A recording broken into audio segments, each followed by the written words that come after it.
నిర్మల్ జిల్లా కేంద్రంలోని పురాతన గాజులపేటలోని సిఎస్ఐ చర్చిలో ఈస్టర్ డే వేడుకలు ఘనంగా నిర్వహించారు. తెల్లవారుజామునే వివిధ ప్రాంతాల నుంచి క్రైస్తవులు చర్చికి చేరుకుని ప్రత్యేక ప్రార్థనలు నిర్వహించారు. Church pastor reverend George Christopher దైవ సందేశాన్ని భక్తులకు వివరించారు. క్రీస్తు సమాధిలో నుంచి లేచి వచ్చిన శుభవేళనే ఈస్టర్ పండుగ జరుపుకుంటున్నామన్నారు. ఈ కార్యక్రమంలో సంఘ నాయకులు ఏఎస్ భూషణం, ఎస్జే ప్రేమ్ సాగర్ పాల్గొన్నారు.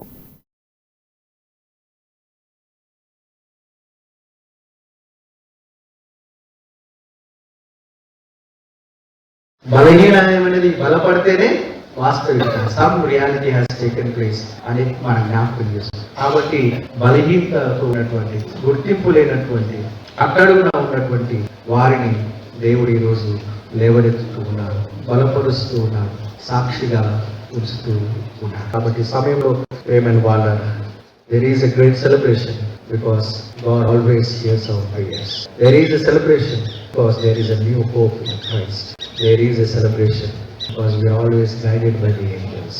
నిత్యము మనము ఆ దూతల చేత నడిపింపబడుతూ ఉన్నాం. పునరుత్థాన శక్తి చేత